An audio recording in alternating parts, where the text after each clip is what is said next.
si Don Manolo Fabi sa This is Manolo. Okay, ang oras natin alas 11:35 na po. It's 11:35 Philippine Standard Time. Today is Tuesday. New. Ang oras na ito ay inihatid sa inyo ng Rogin E. For the man on top. Bilang kapalit ng bulang na tinanggap niyo, pagsabi ng ika-17 kaarawan ng mga batang isisilang mo, kukunin ang kamatayan ng lahat ng mga taong mahuhulog ang loob sa kanila. Ang bagong handog ng Heart of Asia. Sisindihan ko ang lahat ng kandilang ito upang maputol ang sumpa. Magbabalik na sa Philippine TV. Ang pinakamamahal nating si Doc Who ng The Baker King. Ano ginagawa mo?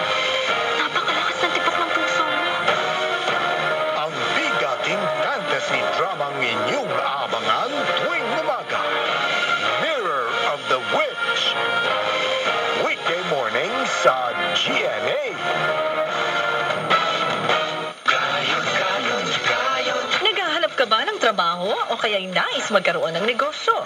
Sama ng mga kapuso sa Trabaho Negosyo Fair ng Super Radio DZBB. Mahigit sa 50 kumpanya ang lalaho. Bukod pa sa help desks ng iba't ibang ahensya ng gobyerno. May libreng seminar din kung paano magsimula at magpalago ng inyong negosyo. Sugod na sa Robinson's Las Piñas Activity Center, ground floor sa August 3 and 4. Simula alas 10 ng umaga. Huwag kalimutang magdala ng inyong resumes at valid IDs. Ang DZBB Trabaho Negosyo Fair ay isang serbisyo publiko hatid sa inyo ng Super Radio DZBB sa pakikipagtulungan ng UP Institute for Small Scale Industries, Bureau of SME Development ng DTI, Social Security System, Philippine Statistics Authority, PhilHealth, Pag-ibig, National Bureau of Investigations, Bureau of Internal Revenue, at lokal na pamahalaan ng Las Piñas City sa pamamagitan ng Public Employment Service Office. Okay, meron tayong balita. Ang balitang ito ay hatid sa inyo ng Absolute Pure Distilled Drinking Water. Pure water, pure love. Ang balitang ito ay hatid sa inyo ng Gin Kapitan. Kayang-kaya mo yan. Super Radio DZBB. Bantay Bagyo. Alright, meron tayong bagong tagapagbalita. At ito po naman ay, kasi balita may bago tayong reporter mga kaibigan. Okay, ang bago natin reporter ay galing sa Pag-asa. Okay, Pag-asa forecasting reporter. Ito, madali ito pangalang ito. Hindi ho niyo malilimutan ito dahil inuulit-ulit lamang yung pangalan niya eh. Kapitan Loy, aba, pag nakita mo si Pogi, si Pogi ito. Inulit lang ang pangalan para malita mo. Meno na, Mendoza pa. Kasi Meno. Dosa. Nilagyan lang ng di eh. Dapat, Meno. Mendoza. Inulit lang eh.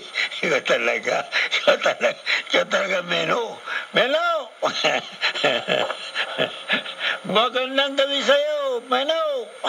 Magandang gabi din po, Don Manolo. Magandang gabi sa ating mga taga-subaybay. Para po sa ating update, sa kasalukuyan po ang nakaka-apekto po sa atin itong ating habagat. Bagyo na ba yan? Goryo na talaga? Meron po tayong Goryo. Ito po ay nasa layong 425 kilometers. Hilagan silangan po ng Borongan City dito po sa Eastern Samar. Ito po ay may taglay na lakas ng hangin, umabot sa 55 kilometers per hour. Malapit sa gitna at may mga pagbugso naman na umabot sa 65 kilometers per hour. Patuloy po itong kumikilos sa direksyong Hilagang Kalduran sa bilis na 15 kilometro kada oras. Sa ngayon po, wala pa po itong direktang efek sa anumang bahagi ng ating bansa. Ang nagtatawalan po sa atin itong tinatawag nating habagat o southwest monsoon, nakakapekto pa rin dito po sa kaldurang bahagi ng Luzon at Kabisayaan. Kaya't magkakaroon po ng mga mahina hanggang sa katamtamang mga pag-ulan at pagkidlat pagkulog dito po sa Metro Manila, kaya rin sa rehiyon ng Ilocos, Calabarzon, Mimaropa, Bicol Region, Western at Eastern Visayas, Caraga po at probinsya ng Zambales at Bataan. Sa nalawing bahagi ng bansa, saan pa rin ng maliwalas na panahon na may posibilidad pa rin po ng mga isolated thunderstorms. At yung ating po namang bagyong Sigoryo, hindi po natin inaasahan ito na maglalagpol sa anong bahagi ng bansa. Sigoryo, At sa ngayon nga po, ay hindi pa po ito nakaka-apekto sa anong bahagi na. Alam mo bang, ito Meno pakinggan mo ito Alam mo bang the sweetest name on earth, na nararapat ito'y ilagay sa isipan ng mga kababaihan, mga kadalagahan, yung pangalang Goryo. Oh. Bakit po? Okay. Yung Goryo, pag binaliktad mo yun, hindi ba ang papatak noon Goryo o Irog? Hindi ba? Hindi ba? Oo, tama. Sino magagalit sa'yo? Di ba? Oo. Kaya ako, pagka akin may naliliga, pag may babae ako nakita, sasabihin ko sa kanya, gusto kong pangalan mo, Goryo.